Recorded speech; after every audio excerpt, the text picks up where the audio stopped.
Welcome back to the channel. Today I'm going to be discussing Love Israel, Support Palestine, an Israeli story by Nir Avishai Cohen. Now, this is a fascinating text, and in relation to They Called Me a Lioness, which is a story written by a Palestinian girl who's gone through the prison system of the Israelis in a recent time period. I'll put a card to that review. This is a story about an IDF soldier who found his conscience on service in the territories and other places and made major changes in his life. And this book was written in 2022. It was published in 2023, and it's 2024 as I'm doing this review. So I consider this information really up to date. We're not referring to things that happened in 1917 or 1948. We're talking about things that happened in 2006, 2008, 2012. He was in Protective Edge. He is experiencing the things that a lot of the other authors I've reviewed on the channel have talked about. So at the outset, I want to say you don't have to agree with everything an author says in order to have a lot of respect for him. And I have a lot of respect for Nir Cohen. He refuses to serve in the occupied territories. He doesn't sing the Israeli national anthem because he doesn't believe that it's representative of all the people in Israel. He believes in a two-state solution. You don't have to believe in a particular solution to be correct. Interestingly, a lot of activists, I think, are leaning towards the one democratic state solution. He doesn't rule that out, but for him, part of living in peace with your neighbors is establishing borders, and he hammers this theme over and over in the text. He's made tremendous personal sacrifices in order to follow his conscience and follow his principles, and I think that's one of the reasons he should be admired, and I think that he is admired, is because most of us, it doesn't necessarily cost us a lot to follow our principles. We may live in countries in which living with your principles works in your society, and in other places like this one, living by your principles makes you called a racist, a horrible person, anti-Israel, anti-Jewish, etc. And he's not that person at all. In fact, you'll hear in his own words, the way that he sees things. So I'm going to divide this review into three parts. So the first is going to be the brainwashing that and propagandizing that happens to Israelis from their childhood, even up and through adulthood, and it has to be constantly battered in by the media. The second is military testimonies, in which he is testifying about what he himself did when serving in the IDF. And I don't think actually we've done anything on the channel in which we've had the author. We've read testimonies from Breaking the Silence, which is one of the organizations Nir is affiliated with. We've read that from Norm Finkelstein and other people who've quoted Breaking the Silence. But this is the first time that I'm reading something where the person who gave the testimony is identified as that person. And then the last part of the review will be his reviews now. His views now after he's gone through this evolution. And just as a funny side story, these days, whenever I go into used bookstores, I go straight to the Middle East section and I look for books about Israel and Palestine. And I found this book in the last couple of weeks in one of those sections. And just a reminder, I say this about books in general, but sometimes books find you when you need them.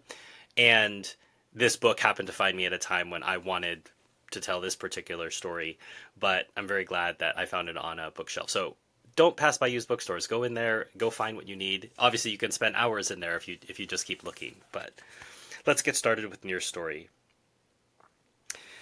This is how it is nowadays in large parts of Israel. If you're not part of the mainstream, you're automatically a Jew hater and an enemy of your country. Add to that a lot of incitement and false information about me personally on social media in recent years, and here are the results. I'm constantly amazed by people who turn 18, having graduated from the Israeli educational system, lacking knowledge of the Israeli-Palestinian conflict. There's no doubt it's not their fault. They are a reflection of what they've been taught and raised to believe. For some time now, the Israeli education system has attempted to make certain significant parts of the conflict and its history disappear, showing only one side with a clear and flat narrative, seeking to imprint this upon every Jewish person living here. They, the Arabs, are the bad guys, and we Jews are the good guys. This sentence sums up the narrative. There's no depth to it, no complexity. The Arabs only want to murder us and won't make peace with us, while we Jews constantly reach our hands out in peace and are only protecting the borders of our homelands. And what's fascinating is this is the narrative, the Hasbra, that is given to all of us who live outside of Israel. But listening to him point out, this is the story that's given in Israel. So even in the place where all of these things happened, people are not allowed to be told the truth, or they can't possibly be allowed to find out that truth, because then they might start to ask uncomfortable questions about, well, where did this land come from? Did anyone used to live here?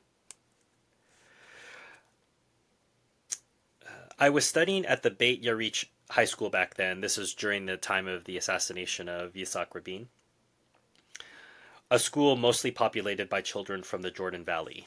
The school's heroes, those who mattered most, were those who got accepted to elite units in the IDF, meaning that they had passed preliminary screening by the Sayeret Matkal, the General Staff Reconnaissance Unit, and Flotilla 13, Navy SEALs.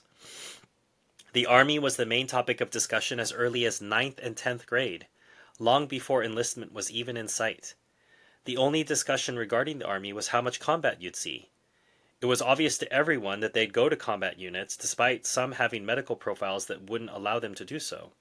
There was no talk of whether or not we joined the Army, no discussion of morality, only a visible competition for who would be the bigger fighter. Imagine what this does to children. And 9th and 10th grade, you're obviously starting to move from the world of children to the world of adults, and you're developing. But to make this an obsession, and to make military heroes the obsession, the question is, well, what is it about? And there is no depth of asking, well, why did these people hate us? And the classic, lie George Bush and other people said, oh, well, they hate us for our freedom. And there is a reason for a conflict with the Palestinians. It didn't come from nowhere. It isn't because, quote unquote, all Arabs hate Jews. This is a crazy narrative, but it's one that manages to be passed on, and these Israeli children hear it. And Nir is testifying that he grew up in that system, and he sees it when he visits these schools. A small and smart minority managed to build a false representation for Israeli society. They've managed to convince us that all the Palestinians want is to murder us. It's a propaganda machine of scare tactics that's been running here for years, on high. We're constantly scared into thinking that any minute now, missiles will be fired at Tel Aviv from some Palestinian settlement, and that it's not just because of the settlements, but something just as bad, and when he says the settlements, capital S, the Israeli settlements, the illegal Israeli settlements. But something just as bad as scare tactics has happened here, a general feeling that there's no other option. We're convinced that we don't have a partner, that there's no other option than maintaining the occupation. And as a note here, there's no other partner because the Israelis have always managed to kill anyone charismatic in the Palestinian movement and put non-charismatic people into place, people like Mahmoud Abbas, who have no charisma, who have no pull with the people, so that there is no partner. It's not an accident that there is no partner. The Palestinian leaders get killed and assassinated by the Israelis. They don't want there to be a partner that they can work with.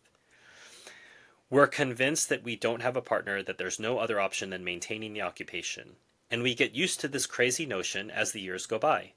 We get used to the stench of controlling another people, get used to the reality of violence. Of course we do. And maybe we even enjoy that set situation in which we're the victims. That same sensation that has followed us for so many years. It doesn't even matter that we have the strongest army in the Middle East, that our economy is strong, we'll forever be the victims. Even the false myth that we're reaching out our hands in peace doesn't exist anymore, only the sense that we're all about to be murdered by the Palestinians. And as we know, this is just not the case. The Israelis do not reach out their hand in peace. It's always war that they use, and then they grudgingly accept armistices. Look at the entire negotiation that happened in 1949, after 1948, and the resistance of the Israeli cabinet to the refugee return. The idea that they're reaching out in peace is just not true. The facts don't bear this out. The Arab is always mentioned negatively. Thief, lazy, terrorist, and other such negative stereotypes. We, the Jewish people who suffered terrible racism less than a century ago, have ourselves become a racist people. Xenophobia is deeply rooted within Israeli society. And I think the tragic thing is, if you were to say this out loud in Israeli society, they would say, yeah, that's fine because our race is the race that matters. And, we're God's chosen people and it doesn't matter what happens to everyone else. And I think that narrative is worthy of question. Far be it for us to mention peace with the Palestinians. This isn't an option. We've been brainwashed to think there's no partner on the other side, that all Palestinians want is to kill us. A child born in the 2000s knows what they believe to be a pretty good situation. A safe country with a great economy. The violence is mostly in the backyard, somewhere in the territories, West Bank, Judea and Samaria, whatever their names are. Most Israelis have never crossed the armistice line and probably never will. They've never seen or visited settlements, and I think they mean Israeli settlements, and certainly not Palestinian villages. It's been years of status quo, and that silence serves those who are indifferent to the Palestinians' condition, and obviously the settlers who continue to expand their presence in the territories. Israel hasn't done anything of significance in the territories since Gush Katif was evacuated, and Gush Katif was the settlement blocks in Gaza. So this was part of Ariel Sharon's 2006 disengagement policy. So brainwashing, one last story about the brainwashing that I'll add to is the idea of things that are hidden. So it's one thing to brainwash and say, here is the narrative. It's another to say, I'm not even going to tell you about things that have happened. We now clearly know that the Yom Kippur War could have been avoided. Before the war broke out, the Egyptians contacted then Prime Minister of Israel Golda Meir, seeking a peace treaty in exchange for returning the Sinai Peninsula to the Egyptians. Golda refused, and I'll put a link to a book, the Noam Chomsky book on Palestine, in which he talks about this idea that Israel prefers land to security. And that's a really important idea. And I think this was recently said by one of the government ministers, that anyone who attacks Israel must lose land. That there is this really binary Old Testament thinking that envelops all the ways that Israel makes decisions about things. So Israel didn't want peace, they wanted the Sinai. The Egyptians started a war that cost the lives of over 2,000 Israeli soldiers and more than 15,000 Egyptian soldiers, with many thousands more injured on both sides. What the Egyptians had asked for, before entering the battlefield, happened several years later anyway. Rivers of blood could have been prevented had Israel been willing to sign a peace treaty with Egypt, but they were beholden to the settler project. In a sense, Israel's a prisoner of the settlers and the settler policy. Rivers of blood and bereavement could have been averted had the Israeli leader also been willing to extend her hand in peace. How many Israeli youths know about Israel's refusal before the Yom Kippur War? Very few. How many of them have heard tales of bravery from that war? Many. The Israeli education system accentuates values of violence and war for the youth, blurring and almost erasing values of peace and compromise. So, that sets the stage for this is what Nir experienced in the educational system. Remember, he's speaking as someone who went through it, not speaking theoretically as someone who's writing an academic paper. He's experienced this himself. So now he's going to give us stories of how he and his units conducted themselves while they were in the territories and how this started to affect him. Another time, our mission was to make sure no one left the city. We positioned ourselves in an Zarit on one, I think this is a type of military vehicle, on one of the roads around Jenin and waited. Since we were outside of town, we weren't at much of a high risk of being fired at, and we left the vehicle and stood on the road. A few minutes later, an old Palestinian man arrived riding a donkey. He asked to go through to his farming land. I told him there was a curfew and that he had to go back home. No crossing was permitted. He looked at me with a sad, defeated look and turned around. That look in his eyes, his tired and sad eyes, has been etched into my heart to this very day. I felt there was no reason not to let that poor old man through, so he could work his land. I thought about my dad, out there in his mango orchard, farming the land without interruption. My heart was torn. A few hours later we went back to the post. I went to my room and burst into tears. I think that was the first time I realized how little I believed in what I was doing. I wrote home and told my dad about what had happened and the thoughts I was having.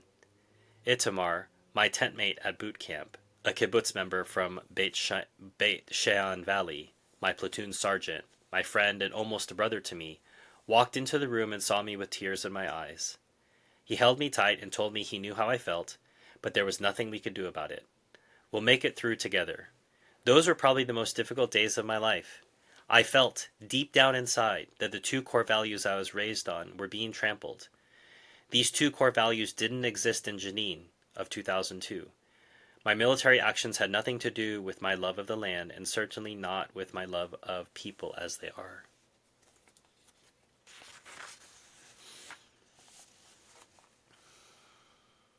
So he's being asked to practice arrests before actually doing an arrest. So he and his unit had not learned how to do that. And the day before, the battalion commander pointed at the houses and told me, "Nir, look what a playground you have here." And I understood exactly what he meant. The following day, I gathered the platoon together and told them we were going on a training mission. We'd be practicing how to make arrests properly. After I taught them the correct arrest technique, we left the post in 2 columns. We obviously had Kevlar vests on, helmets on our head, and weapons in our hands. It was noon on a weekday. I went in first, leading the way. The platoon's movement was tailed by Sergeant Itamar, my beloved friend. I chose a completely random house after walking a few meters. I have no idea why I chose it, maybe because it was relatively distant from the others. The siege on the house was completed within minutes. The fire team reported to me, closed off. Only then did I approach the front door along with my fire team and lightly knocked on it. "Jaish," army, I said in my military Arabic. "Aftak al-Bab," open the door. The door opened, and before me stood the father of the family, a stunned look on his face. I told him to leave his house with his entire family, a statement that was all demand and command. The father didn't ask any questions or resist. He called his family, his wife and 4 children, and they all went outside. The little girl had blonde hair and a long braid, the face of an angel. I asked them to stand in a row and not move. I guided Sergeant Itamar's fire team to make sure they weren't moving, and of course to aim their weapons at them. That's the way it is in the territories. Every Palestinian is a suspected terrorist until proven otherwise, no matter their age. And keep in mind, that proof is not permanent. Just because you were proven not to be a terrorist on Tuesday doesn't mean that on Wednesday you're not. You couldn't possibly be a terrorist. So it's not like it's a permanent clearing of suspicion. This was also what I told my men. The military's operational perception. Men or women, young or old, we must suspect everyone. I went into the house with my unit. I didn't search it. It was only a training exercise after all, and the house's inhabitants weren't really suspected of anything. I went up the stairs to the roof, where I could oversee my men, and made sure they were settled correctly and that their rifle barrels were aimed at the right place. The only thing I said on the radio to Itamar was regarding the little girl with the long blonde braid. I asked if he could see her angelic face. He replied that he could. I left the house within minutes and told the family they could go back inside and that we were done.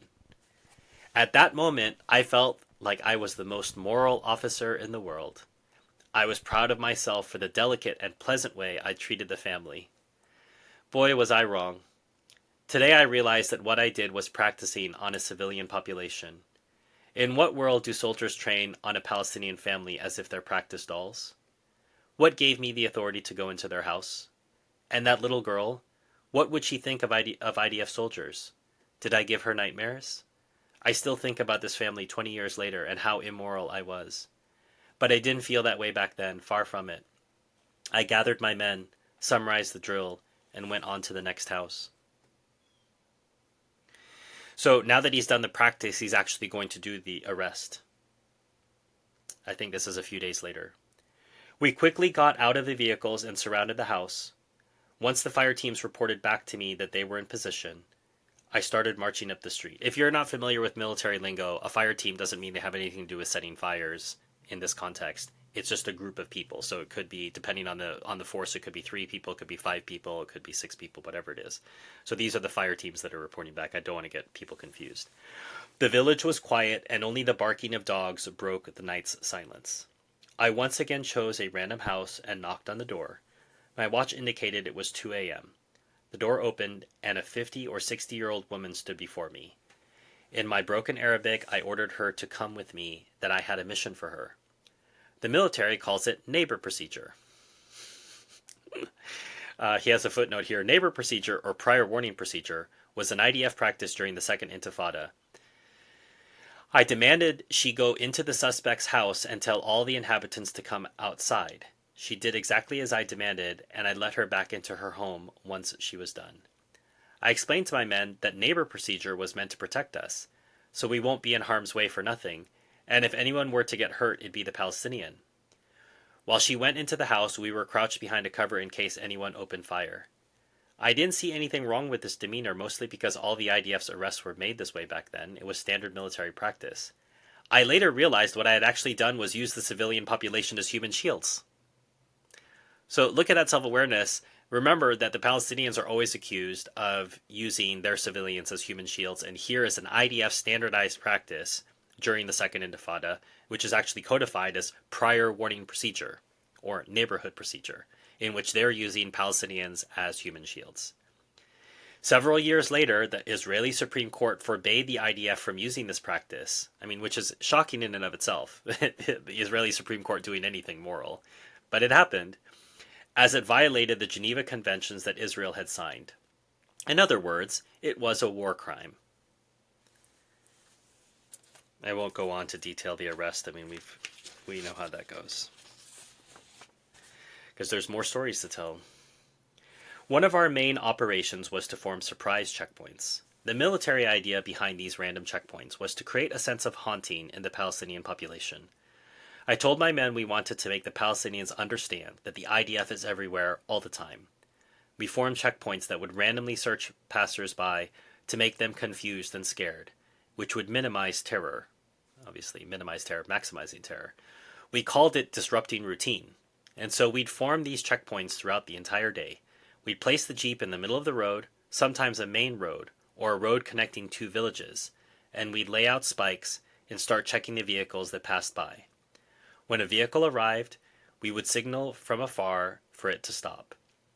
Once it was stopped, the mission commander would approach the vehicle while the rest of the fire team aimed their weapons at the people within. I'd sometimes ask the driver for the passengers' IDs and report them to the post's war room over the military radio. A few minutes later, I'd get a reply that the passengers were clear, and I'd let them move on. We sometimes conducted a more thorough check, which meant taking everyone out of the vehicle, obviously while aiming our weapons at them. After all, I did tell my platoon that every Palestinian was a suspect until proven otherwise. We demanded they lift up their shirts, making sure they weren't hiding any weapons or knives. We would then search the vehicle. I let the people continue on their day at the end of that procedure. I never stopped a vehicle and was asked to detain one of its passengers. The checks were always clear. Always. And this is years of service that Nir is relating here. The platoon went on a regular mission to set yet another surprise checkpoint during one of those scarce times I was on leave back home, mostly because I had to get some sleep. The mission took place at night. I got a phone call in the middle of the night. There was an incident, Itamar reported to me.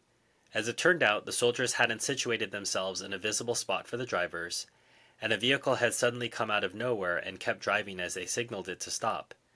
The driver noticed them too late. The soldiers thought it was a terrorist and opened fire. The vehicle stopped next to them. The soldiers quickly realized it was simply an innocent man who hadn't seen them. He was hit in the leg and evacuated to the hospital in an ambulance. Just like that, a person was shot in the middle of the night. I went back to the post the following day and looked into the incident. We learned our lessons, mostly how to mark the checkpoint correctly so they'd be visible. The Palestinian? I have no idea what happened to him. No one in the military ever talked about this unfortunate incident or asked me about it. We went on with our very busy routine. They're not humans. Who cares what happened to them? A few days later, I once again established another random checkpoint. We suddenly noticed a figure running down the road towards us a few hundred meters away. We immediately recoiled and cocked our weapons. I noticed a Magav jeep up the hill, turning the other way, away from us. We noticed more details as the figure came closer. We heard his voice. He was screaming in pain. His hands were cuffed in plastic flex cuffs, and blood was dripping from his head. We freed him from the cuffs, and our medic gave him initial medical care. His face was swollen, and he had a severe head injury.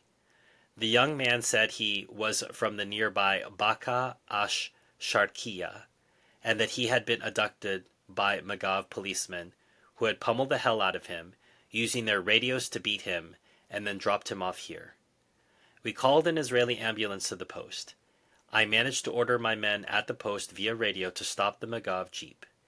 We went back to the post with that Palestinian guy. When we got there, we saw the Magav policemen standing around looking confused. The Palestinian identified them immediately. They admitted to doing what he'd said. I told them they weren't going anywhere until their commander arrived. Meanwhile, the ambulance came and took the Palestinian to get medical attention. When the Magav commander arrived, he first went over to talk to them. They were standing a few meters from me, so I could hear them. He told them, "You idiots, how did you get caught? How did you let him see you?" He wasn't even angry about the horrible act, just the fact that they had been caught. It was at that moment I was exposed to the cruel reality of what was happening in my sector. I realized that this incident wasn't abnormal, just the fact that we noticed it, that they'd been caught. No one can possibly tell how many cases like that have happened and are still happening. I stood before them and told them they were a disgrace to their country, that they were anything but combatants because real combatants don't just beat people up. I also told them I would report them. Their company commander tried to convince me to let it go, that he'd handle them, but after hearing what he had to say to them, I of course didn't believe him. They came back to the post the next day and tried to reason with me, told me they were sorry and asked me not to report them. I was disgusted by them. I felt ashamed in the face of that innocent Palestinian man. I went to the police station and filed charges. It was very seriously addressed. A few days later, an investigator arrived at the post and gathered my testimony. My men contemplated whether to testify or not. I told them it was their decision, but I believed it was our duty as combat troops to do so. 2 years later, I was summoned to a court to testify in a trial against these policemen. I stood on the witness stand, a civilian by then, having returned from my great South America trip. Their defense lawyer basically tried to undermine my credibility, and as far as I understood, not very successfully. I have no idea how the trial ended, whether they were convicted or not. I'm sure they weren't.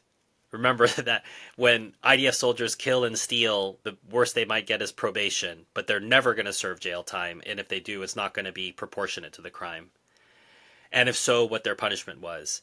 I don't know whether justice was served, almost definitely not, but I felt that the fact that they were standing trial in civil court was already a kind of punishment. Yeah, probably to an extent. I have no doubt I'll have to live my entire life with the terrible things I've done there in the occupied territories, in places that weren't ours. I was a complete and active participant in the oppression of a population, a poor and weak population suffering for many years on a daily basis, living without hope. And whose fault is that? The Jewish people who suffered so much, who dreamt of freedom and independence of their own country for so many years. Look and see, my Jewish brothers, what this people have become. We've become an occupying, oppressing people for whom mercy and compassion are foreign concepts, and all for the sake of a damned piece of land which in the end, however far down the road, won't be ours anyway. I think he's talking about the occupied territories. We should know better than any that no will or emotion is stronger than longing for freedom, that same emotion the Palestinian people so badly wish for and need. Unlike many, I haven't lost hope that one day we'll stop being an occupying and oppressing people, that one day we'll be rid of that zealous minority and the territories that don't belong to us, and let the Palestinian people live in freedom, and just as importantly, that we stop losing our boys. Now, I know some people in the comment section are going to point out, Israel doesn't have a right to exist as it is. A lot of that land is stolen. That's a separate conversation. I just want to point out what an enormous leap it is for a serving IDF line officer to make these statements. And I want to applaud that rather than scold him for, shortcomings in the way that we understand things.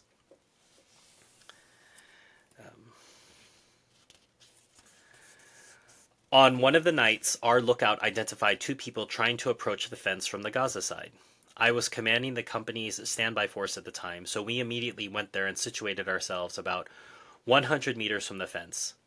My force had a sniper who quickly placed the weapon and started looking for the dirties, as the terrorists are called on the radio. I guess because they perceived Arabs to be dirty and smelly people. It's even in their casual conversations. There's a very famous quote from Police Chief Daryl Gates in Los Angeles, if those of you are familiar with American history and the Rodney King incident, that at the time he referred to the fact that the reason there were so many incidents involving fatalities with black people who were being arrested who were black was because they didn't respond to being choked, quote unquote, like normal people. And so the cars in the police force are painted black and white, so they're called black and white sometimes, black and white vehicles. And at the time, the LAPD sometimes would refer to them as black and normals. And this was said regularly. So people, this is what happens when you get used to the way that you think about other people, that you just casually say things and you don't even realize what you're saying.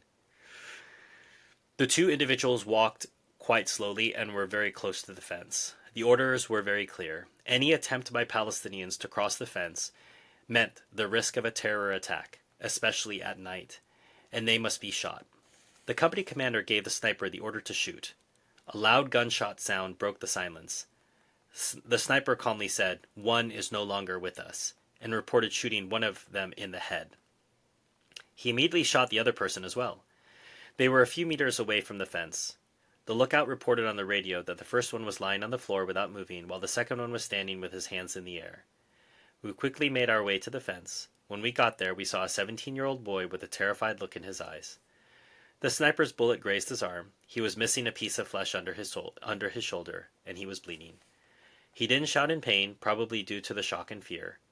I was the only one there who knew some Arabic, mostly from my year in Egypt. I ordered him to take off his shirt and pants to make sure he wasn't carrying a charge on him. He followed my orders and remained wearing nothing but underwear. Only then did we let him cross the fence. The boy was in shock and incoherently mumbled something. The battalion's medic arrived and provided him with first aid. He was later evacuated to be treated at the hospital. The Palestinians reported the first guy as dead. The day after, the Shin Bet representative, I think we've talked about this before, but Shin Bet is Shabak. It's the sort of secret police, you could say, of the Israelis, informed us that the wounded boy we captured, military police, secret police. After an investigation, it turned out they didn't have any terror intentions, but were two boys who came looking for work in Israel so they could escape the terrible situation in Gaza.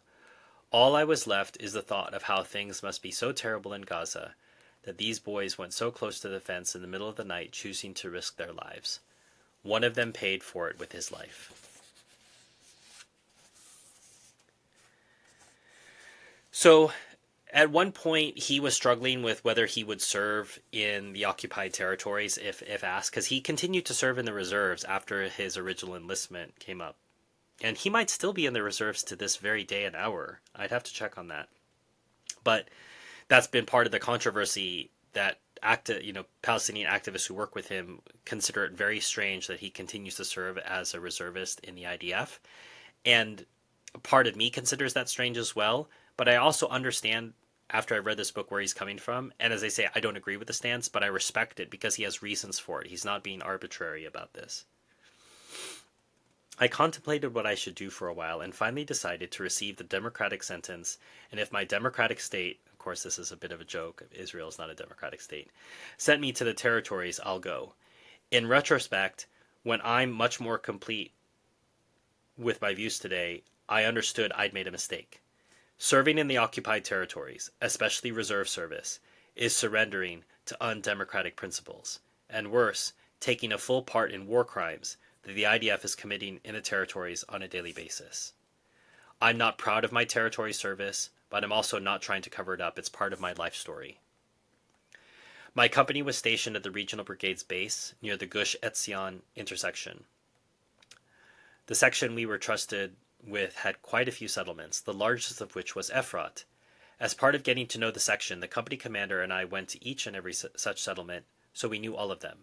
This stint was actually a lesson in expanding settlements. A sister settlement was established next to each regulated settlement, an illegal outpost, as the Army calls them. Several trailers on a godforsaken hill, but one that has a road that goes to and from that veteran regulated settlement. The difference between these settlements was that, while the settlement was established based on a government decision and with the military's authorization, the illegal outpost was illegally established without the military or government's approval. However, the military is obviously cooperating with those settlers and guards them instead of evacuating them, even though they're illegally invading land that doesn't belong to them. So I think people are starting to understand there is there is collusion between the settlers and the military, and there's confusion because some of those settlers also serve in the reserve, and so they might put on their military gear as they're conducting raids on the Palestinians and harassing them.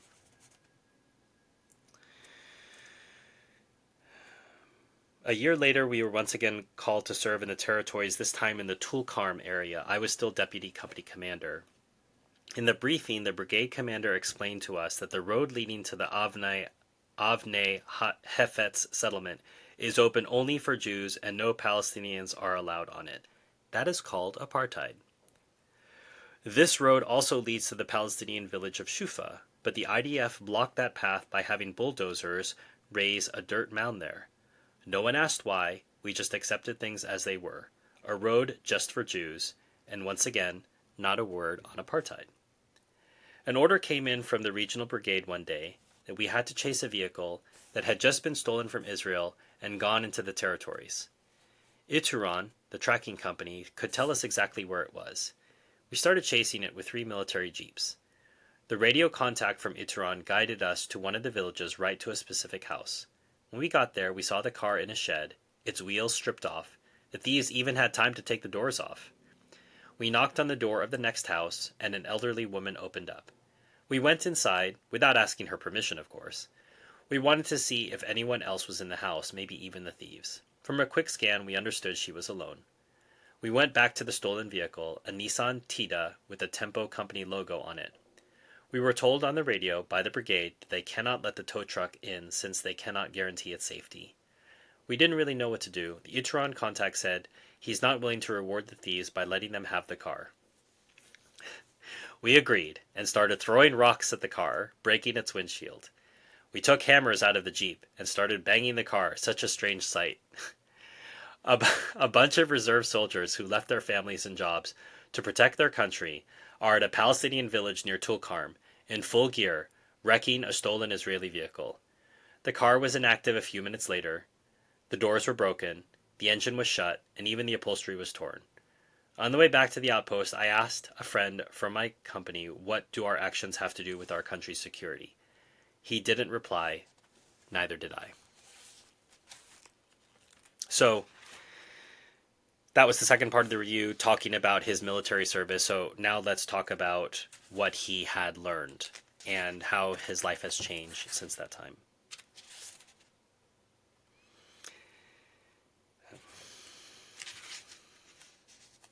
The fact I could talk about my military service years after, this is after he has just given his first testimony to breaking the silence. The fact I could talk about my military service years after, about events that seemed completely normal back then, and suddenly seemed terrible and morally forbidden, was very significant for me. While giving the testimony, I truly understood the importance of what breaking the silence is doing. Their purpose is to show the Israeli civilians what the reality looks like in the field, how much that reality is bad and has to be changed, because it cannot continue this way. I suddenly realized that I'd never even told these stories to my family and friends, and I guess it was the same for most of the people who served there. I understood how great the gap was between what I was doing there and what most Israeli citizens know and think. There's this common belief that the IDF is constantly fighting terrorists in the territories, and that's far from the truth. The IDF spends most of its time policing, practicing absolute control over Palestinian lives. Most of my military service has little to nothing to do with the security of the State of Israel. My military service in the territories was mainly about letting the settlers fulfill their ideology, that this is the land of our forefathers, and no matter how much Israeli or Palestinian blood will be spilled in its name. Furthermore, the settlements damage the country's security since their positions make it impossible to draw a firm border between the Palestinians and the State of Israel, allowing terror factors to enter the country and execute terror attacks. An army can best protect the country when there is a clear border between the parties, whether that border is a result of peace or war. The settlements created a situation in which no such border could be formed between two people, putting the state of Israel in actual danger. Moreover, IDF soldiers' blood is spilled in vain in the name of these settlements. Many of our soldiers wouldn't have died had they not had to aimlessly patrol between settlements. Adding to that, the settlements are the true and probably the only barrier in the way of a peace treaty between Israel and the Palestinians, which is exactly the opposite of the false narrative that's been fed here in the media and the education system for the past 20 years. We're being lied to saying the settlements protect the rest of the country. Most of the heads of the defense system who leave their posts admit that this isn't at all the case, rather the other way around. The settlements damage the country's security. But in Israel, it's upside down world, and white is black and black is white. When I thoroughly realized what Zionism means today and how it is perceived by many of its citizens, I understood that I no longer wished to be called a Zionist. I gave up that layer everyone so loves to flaunt around here, Zionist. I can love this country, be invested in its existence, and even be willing to die defending its borders without being called a Zionist. I am an Israeli by national identity, just as a Jewish, Muslim, or Christian person in France identifies themselves as French. By extension, I believe the country's national symbols should represent all its citizens and not exclude 20% of the population. I want a Supreme Court judge and the Israel national team captain to be able to stand up and sing the national anthem just like any other citizen, even if they're not Jewish. I certainly think it's proper to adjust the anthem so that Arab citizens can also identify with it and sing it. This is a national interest. I'll leave the task of finding the exact lyrics to wiser people than me. And I have to smile a bit here at Nir. It's a bit naive to talk about a combined state and to try to slice off Zionism from the idea of what Herzl referred to as the Jewish state. The minute that Arabs are incorporated into the symbols of that state, it is no longer the Jewish state, and even non-Zionists believe in the Jewish state. So, again, he's on a journey. This isn't how he's always going to be, so I expect that he's learning just as I've learned and changed so much in my perspective of things as I've learned more. So I'm going to give him the grace to change as well.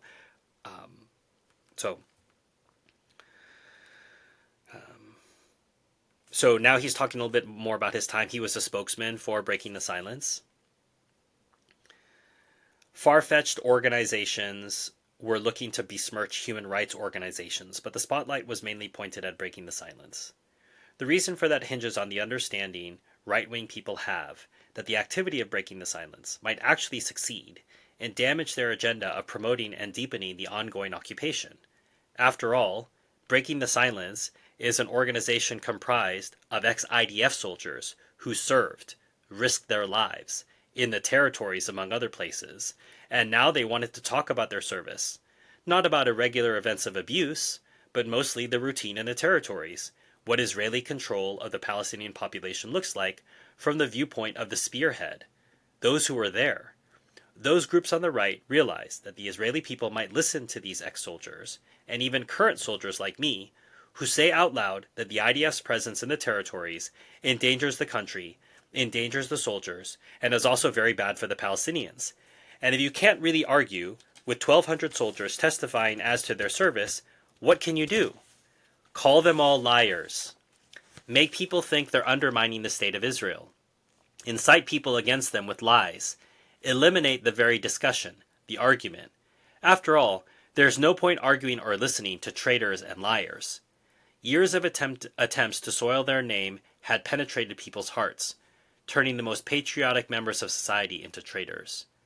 A well-oiled incitement machine, with a lot of money and media know-how, acted and continues to act against anyone who dares go against Israel's presence in the territories. So I want to note, cancellation doesn't just happen by AIPAC in the United States. It happens inside Israel by Jews against fellow Jews, worse, against people who've served in the IDF, sometimes by people who've never served in the IDF. I encountered this for the first time during my reserve service, during operational activity, while in uniform, with a major's rank insignia on my shoulders. So I don't know too much about this television show, but there's a television show called Big Brother. I know that it exists, but I'm not very current on pop culture. But he went on, I think, a Big Brother show in Israel, in part because he was convinced it would provide some a good perspective for people on on his views and people who thought like him. And he thought, I'll maybe last a couple weeks and it won't go anywhere. It ended up he was only eliminated. He was there for a few months, maybe 2.5 months, and he was only eliminated, I think, 7 days before the series ended. So people got to hear a lot of what he had to say. Now, whether that's a technique everybody wants to use, using pop culture to talk about something important, that's for everyone else to decide. But I really appreciated that Nir thought about this. He even had to go against the advice of people that he really respected and cared about to try to do this. And it seems like it did some kind of good, got some kind of awareness out there. The thing that convinced me to go into a house full of cameras for 3 months without a shred of privacy was the thought that there was no way our values wouldn't be presented on prime time, mainly in front of young people. I wanted to talk about what was considered taboo in Israeli society. I wanted to fight for my right to express my opinion and voice it for others who identified with it, in the belief that justice lay on my side of the fence. And if that justice had to be spoken out while wearing a frozen chicken suit or a cardboard costume, that was what I'd do. Perhaps this is my greatest insight from this experience. What's the point of justice if it's not made accessible? And yes, if exposing young people to the left-wing section of society, not to mention the democratic section, means wallowing into the primetime swamp, then while you can debate the quality of what's considered a national campfire, which is how I refer to Big Brother, you can't ignore the fact that it's what many of the young people consume. The way I see it, one of the greatest tragedies of the Israeli occupation, as far as Israeli citizens are concerned, is the fact that we can live a complete life in Israel without feeling it, without even actually knowing it exists. After all, for the average citizen, one who doesn't dive into the matter, and at best watches the news every now and again, there is no occupation. The image, decisively shown in news channels and media, is that there is a conflict between Israel and the Palestinians, a bloody conflict in which most often the Palestinians are obviously the bad guys who chose the path of war, who are trying to murder us, and who are happy for every spilled drop of Israeli blood. We have forgotten to separate terrorists from the majority of Palestinians who are people, just like us. Simple people who want to live in peace, raise families, and enjoy the simplicity of life, just like everyone else.